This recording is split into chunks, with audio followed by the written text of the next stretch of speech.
Welcome to Oh Brother, Not Another Podcast, sponsored by Verso Studios at the Westport Library. And my name is Miggs Burrows. And I'm Trace Burrows. And today we're going to talk about brushes with fame, and maybe some other things too. On my list, I forgot a couple. Oh, So one is, did you go to, when you went to Carnegie Tech, was Albert Brooks also there? yeah, he was on my list of. There's just two from Carnegie, the most famous ones. Yeah, Albert Brooks. He was only there for a year, but it was the year I was there. And he used to. I sat at a table with a bunch of my friends that he was friends with in the student union. So I don't think I had classes with him. I might have had a few, but he would sit at this table and just crack everybody up and just be, I mean, nobody knew. I mean, it was like an alien coming from outer space. Like, what just happened? Who was that? Where's, he'd just say the one thing I remember about him, one incident, he was at the table and I don't know what prompted it or if there was a punchline to go with it. I don't know if he said, I don't know. He went, dropped on the floor and rolled up in a ball and rolled himself like kind of a tight somersault Yeah. up and down the aisles of the student union. I mean, I don't even know how he did it gymnastically, but somehow it was this ball of Albert Brooks And rolling everybody must have been over. looking at it. Looking at him like it's just nobody knew what to make of him, but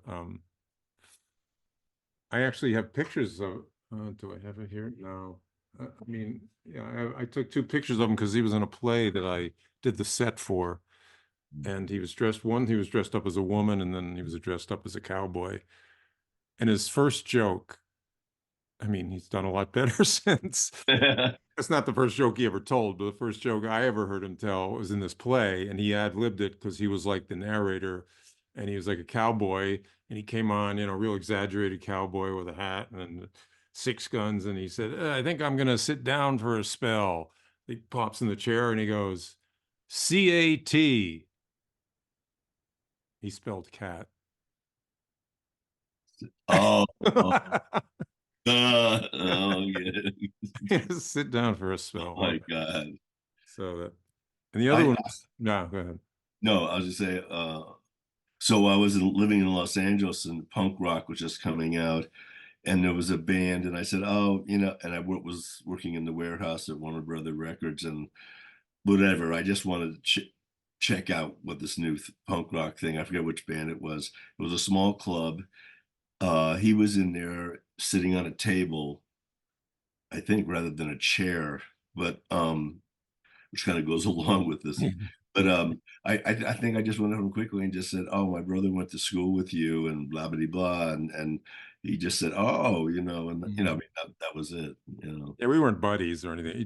He was like one of those related acquaintances that I knew Yeah, and that we're on the drama department, but he was a little bit younger. And the other one was Stephen Schwartz, who wrote Godspell and Wicked and tons of other stuff. Who's gone on? He wrote Godspell at Carnegie. That was a senior project, I think. So I did get a little glimpse of Godspell before it ever went public. He wrote it with another guy, and who died like the next year or something of AIDS. But yeah, Stephen went on to become a big deal in Hollywood in Broadway. yeah. Um, yeah. I won't. Well, yeah, there was something. I don't know. He was watching somebody. There's a lot of gay people in the drama department, and he was. He was. I think we were. To, a bunch of us were together, and there was some guy walking down. In this affected way, some people walk. And I remember to Stephen saying that, how they walk that way, and we're going, no, how? And they put a quarter between their cheeks, and that it forces you to walk that way because you're squeezing. You don't want the quarter to drop out. And I don't want that quarter after it. Yeah, yeah, who wants to? Yeah. Anyway, what other? So out of my stuff, I think the weirdest thing for me is that I spoke to Robert Goulet. Oh, God. Like, you know, um, all these things are like short, like Yeah. sentence conversations or something.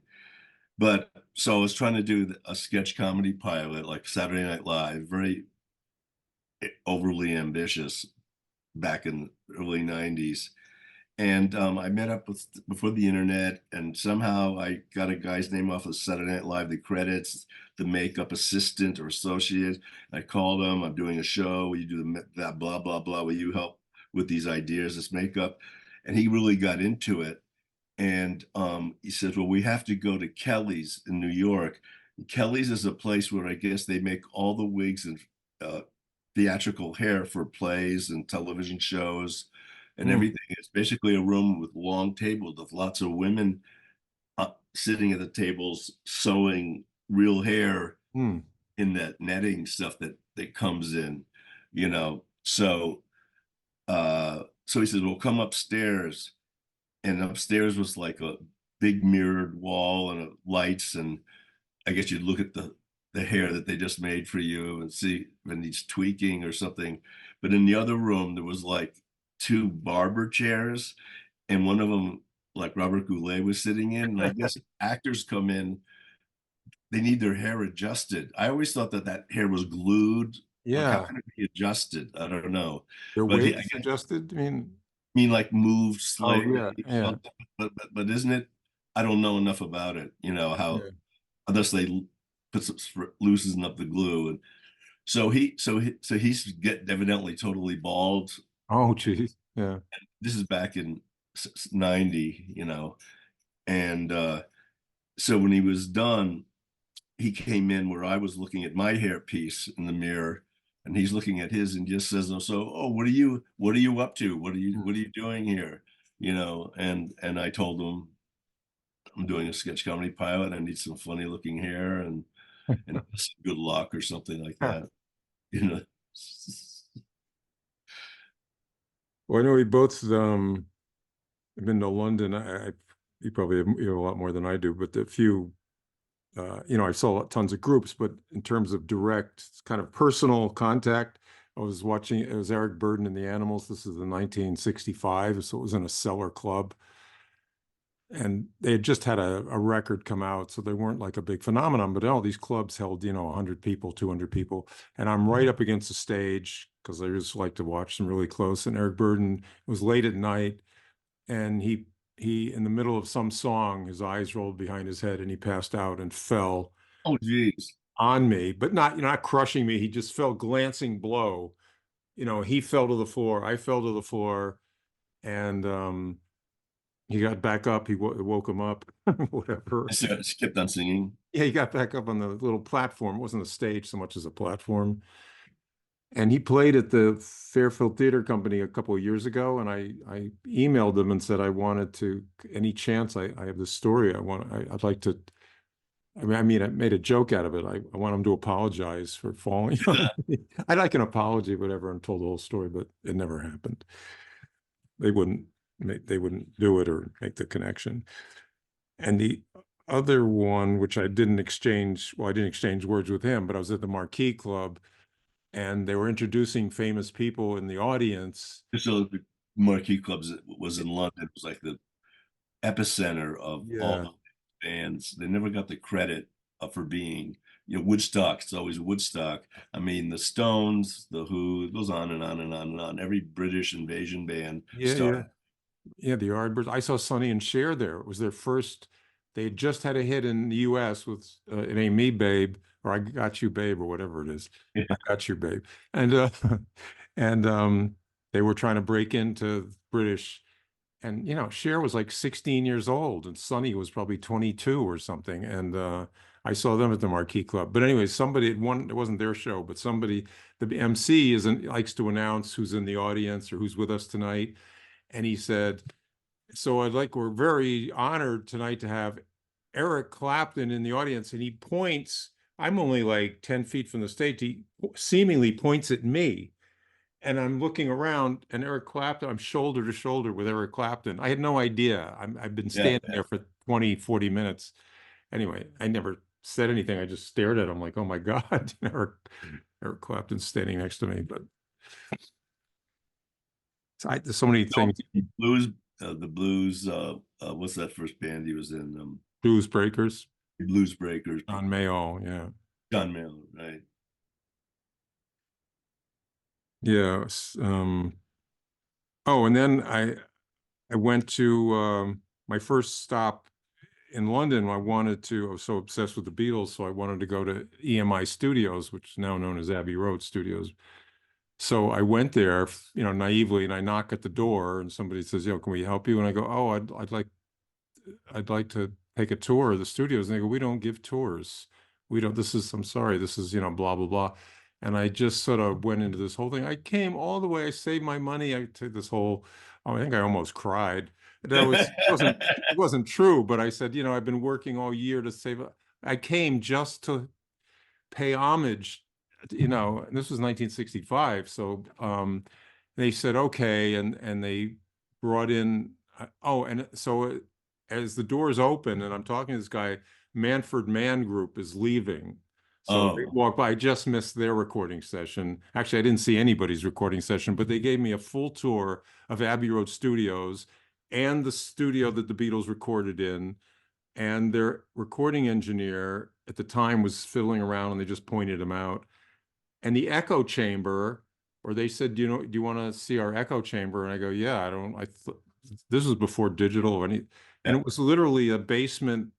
It was a microphones in this crawl space that had all sorts of things in it and just created an echo. I mean, they recorded from the real echo.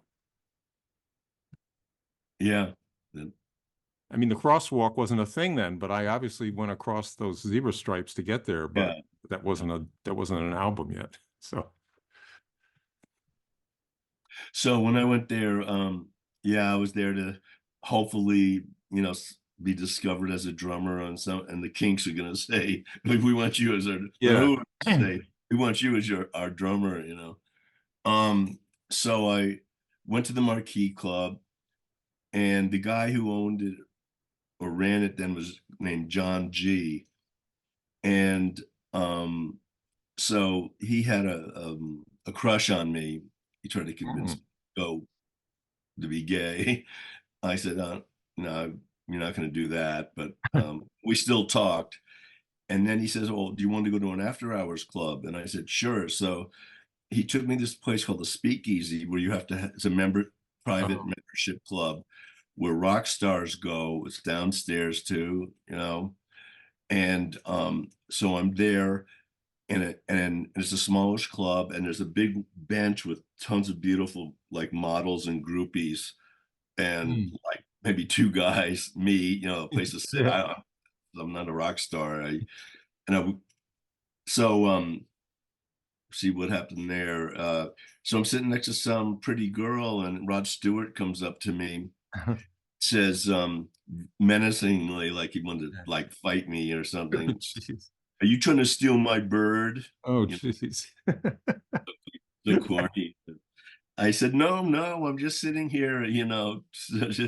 um, so that was that. And then so I'm sitting there, and they had a special room with glass walls that soup like Alice Cooper's first tour in London was in 71, and that's when I was there. So they came in, but they all were rushed into that room, Mm. special celebrity room. And so one of the girls I'm sitting next to says, Paul McCartney's here. And I go, what? Where? She goes, just around the corner. And I was thinking, Jesus, I have to Yeah. like see Paul McCartney. I have to walk in the same Breathe the airspace. same air. Yeah. I have to breathe the same air. Paul McCartney is so, but I didn't want to be an idiot either and just, gawk at him or talk to him. So his little diner tables like you see in a diner, Mm. and he's there. He was with three other people. I just looked at him. I didn't have time as walking by. I didn't stop. I just looked at him, and I didn't have time to analyze the other three people, Oh, yeah. and I didn't talk to him. I just like Mm. absorbed his image, and just walked on, and But there. but do you know for sure that they weren't other Beatles there? You would No, know, you I'm would not know sure. that. I tried to Oh, look quickly. You're talking yeah. about seconds, Yeah, yeah, yeah. and I tried to look quickly. Who's he talking to? Who are those other people? Maybe it was Linda McCartney. I don't Oh, know. yeah, yeah. And I didn't have time. I said, if I only have 5 seconds here. Yeah, yeah.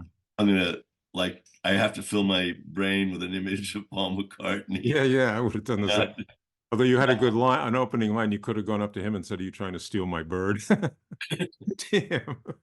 I say, "Who the hell are you?" so Um, after that, um, so John G. Uh, so after the Marquee, I'd go to the Marquee whenever I could. I just went to the speakeasy by myself, and they recognized me as John G's friend, and they um, just ushered me in. So I oh, didn't get a membership or have a card or anything. So I said, that's where I'm going to go every night. And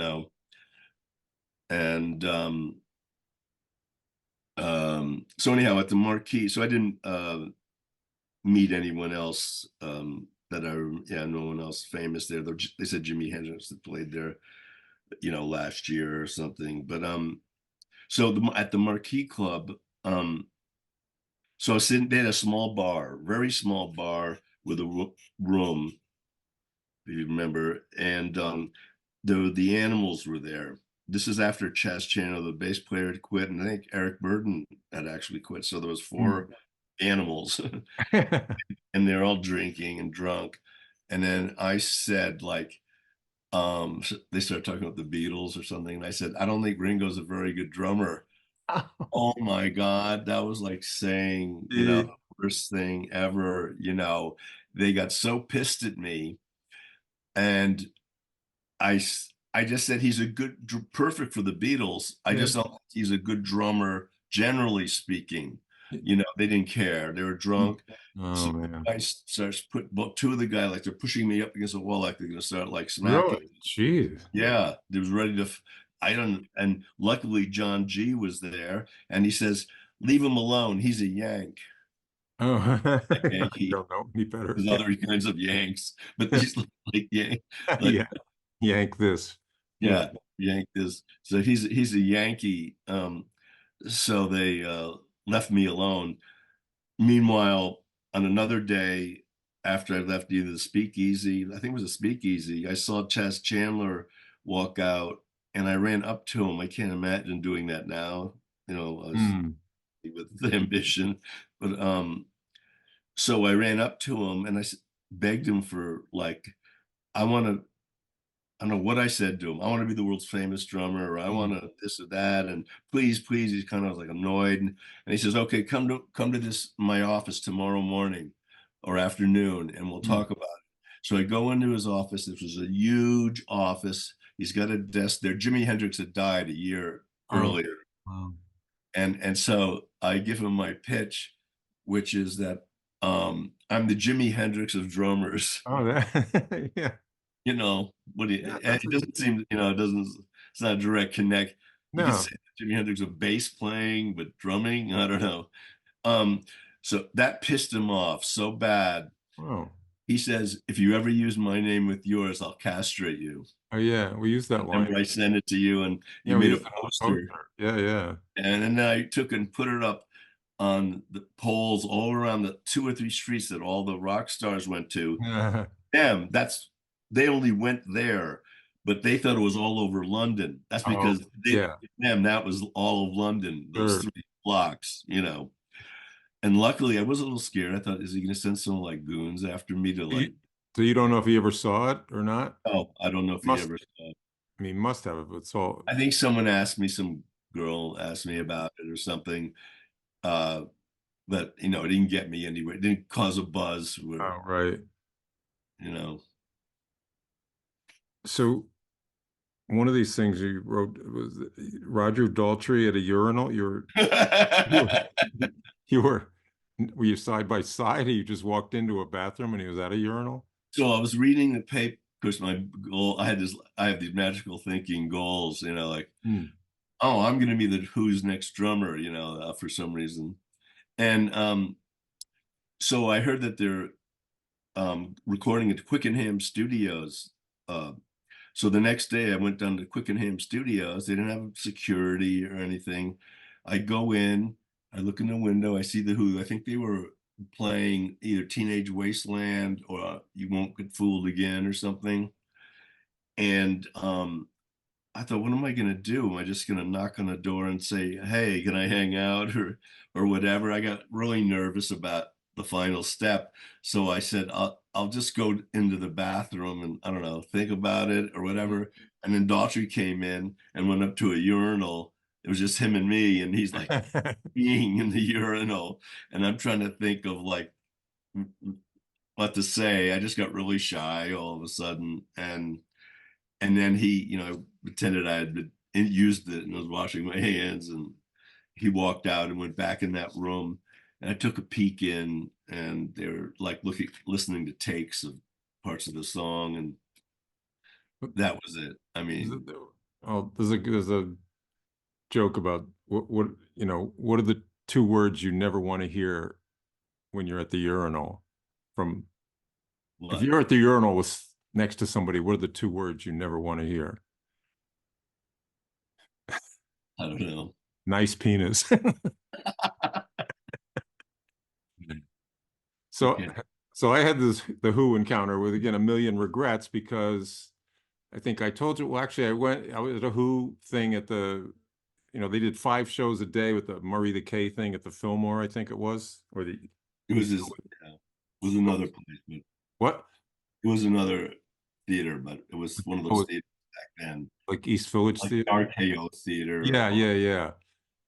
So, and I wanted to get a drumstick, from Keith, from you. I mean, he's throwing drumsticks all over the place. So their part is over for the time being until another 20 minutes when they're on again or whatever it is. They rotated all these groups.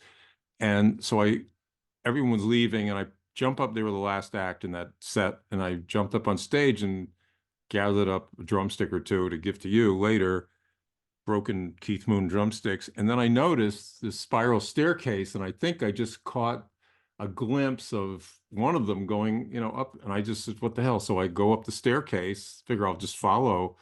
And I'm following them. There's like 5 of us. There was their manager and the Who, the 4 of them, and then me. And I just follow them like a row of ducklings, and they go into this room and I follow in. I'm in the room, and they close the door, and everybody sits down, and they're drenched and exhausted, and they're all in like little chairs, and they got their heads hanging down.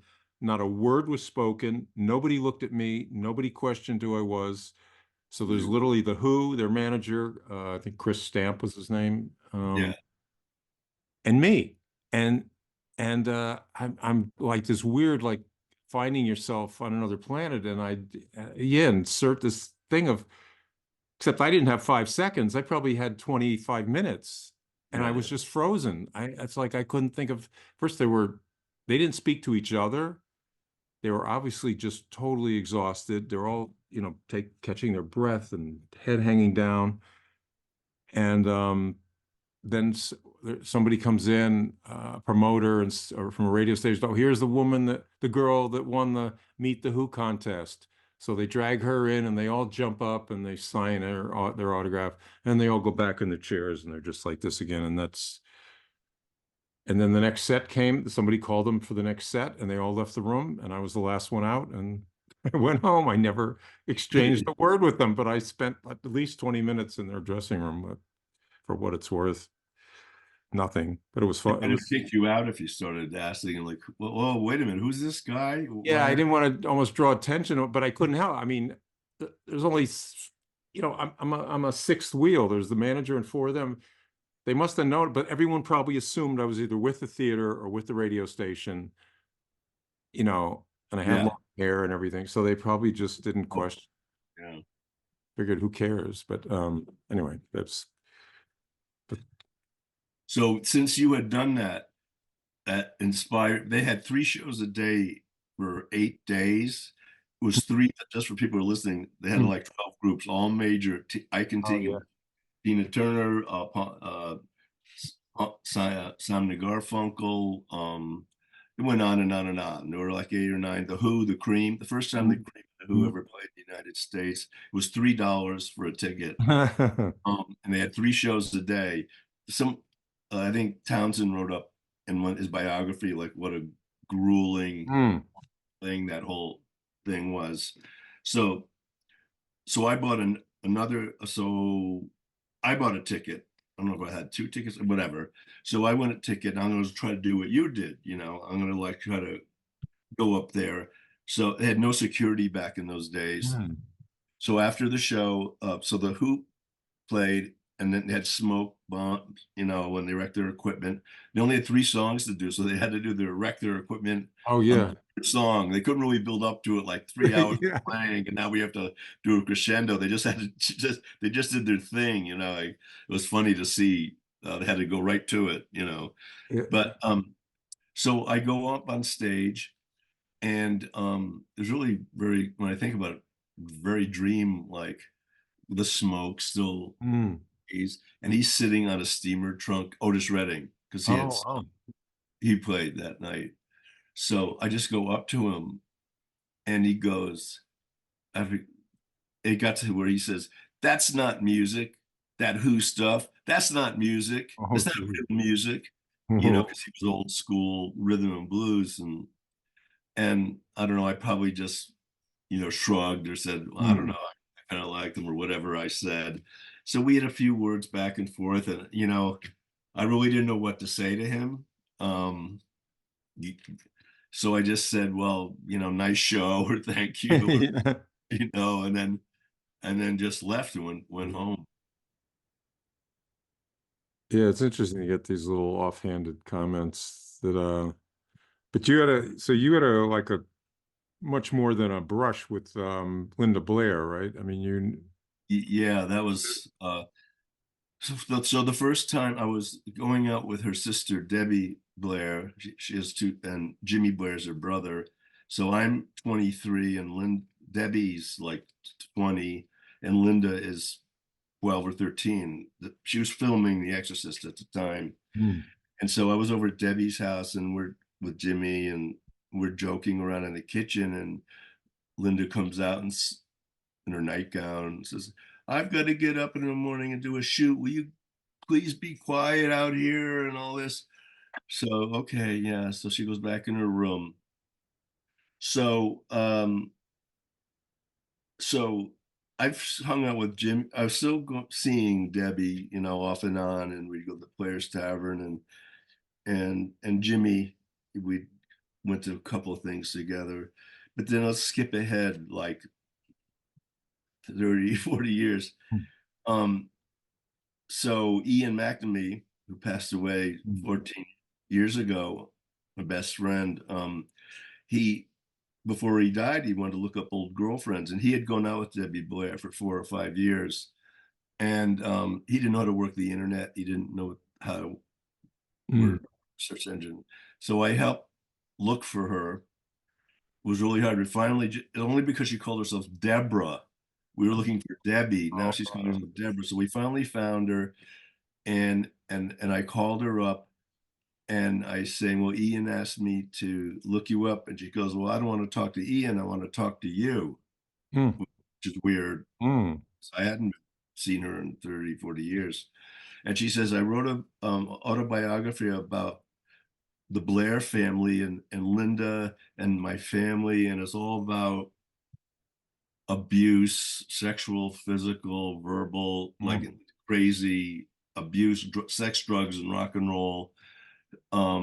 And Debbie said, will you be my agent? I said, well, I'm not an agent, but basically to be an agent, you just have to make a lot of phone calls and have a name for your company. And so I contacted every English speaking agency in the United States, Canada, and Australia. And the comments I got basically were either, is Linda on board? And I'd say she doesn't know anything about this. So that scared him away. And then some people said, Linda's a has-been. Nobody cares about Linda, Oh, gee. you know. So I wrote a screenplay. I had been writing screenplays, and I thought, Mm. Jesus, I hadn't written one in a long time. If I'm ever going to make it, this Mm. this is all based on like Mommy Dearest with Joan Crawford. This would have the most promise. So Debbie wrote a little contract out saying that I had the right to do this and we'd share the profits. So um so what happened? Oh, so anyhow, so I sent it around to television shows, and when Oprah was on Channel 4, when she had a regular show, her people called me, their producer, and said, "We'd like to have Debbie and Linda on the show." And they said, "Is the book published?" And I said, "No, we're looking for a publisher." And they said, "Well, you got to get it published first before you can come on the show." Mm.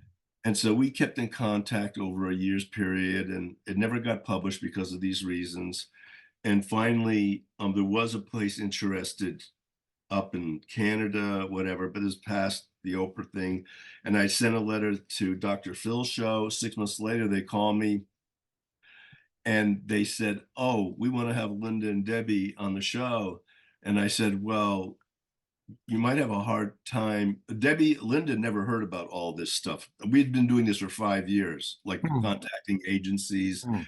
talking to people. Finally, um, I think I wanted to cause a buzz or a stir or something. So I sent a letter to Linda where this is what we're doing. Mm.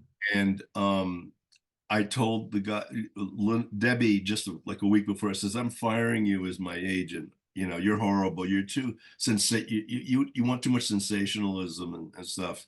And Debbie's whole thing was to talk about abuse and Mm. be a mouthpiece and go around the world lecturing about family abuse. Mm. That's what she says. That's what I'm really in this for.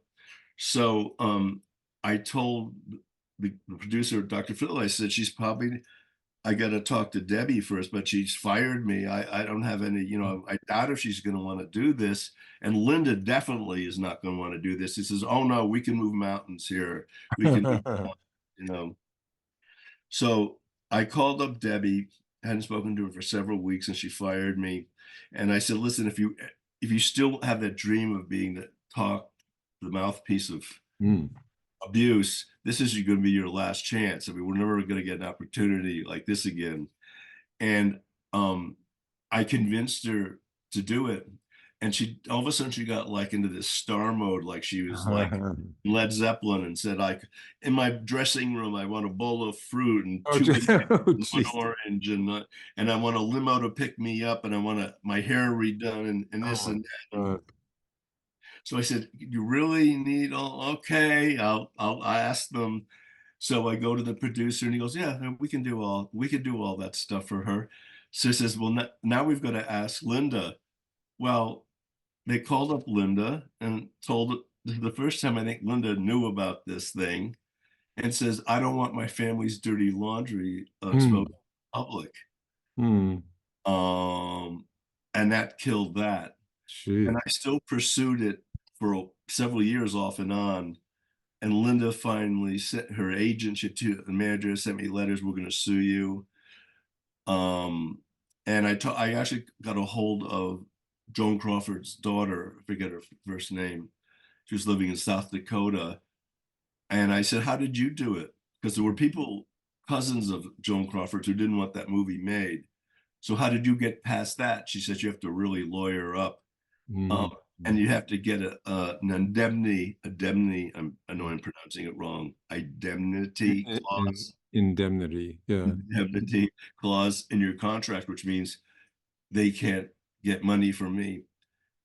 Um, anyhow, uh, I got a couple of people interested after that, like Robert Wagner, associate with him, and Mm. but they never could get it anywhere. And since then, Debbie was afraid that Linda was going to kill her, actually Mm. kill her, Really? Yeah. come with a gun and shoot her after 30 years after the movie. I said, "That's just talk." She's saying, "I'm going to kill you." She's angry. She was really scared. She said, "I think Linda could kill me. I think Linda would do that." And I said, "That's not going to happen." Mm. And Linda was living in California, a hairdresser boyfriend, and was just she does dog, you know, recovery, you know. Yeah. Anyhow, her people, two of her manager threatened me. They all threatened me. And I just got scared. I said, I can't hire lawyers and Yeah. I can't do this. So I kind of dropped it and haven't.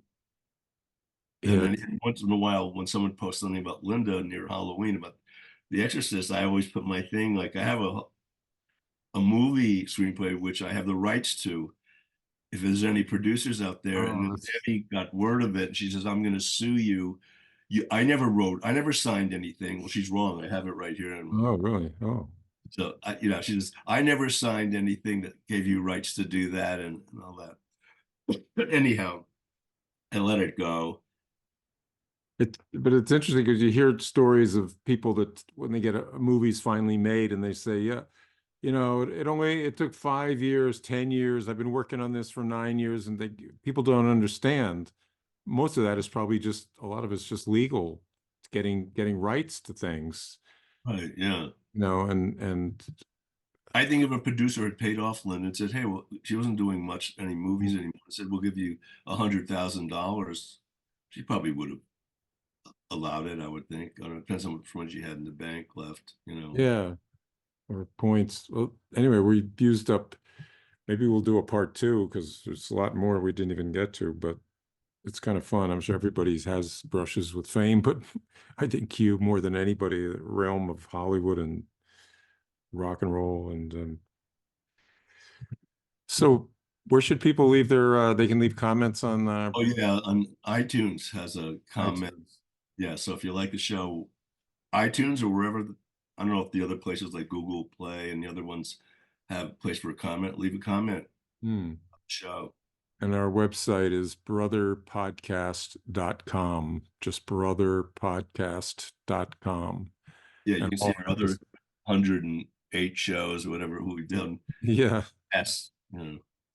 Yeah. I mean, we've had all brushes with we didn't want to mention them because they were arranged, interviews, but lots of Hollywood people and rock and roll people and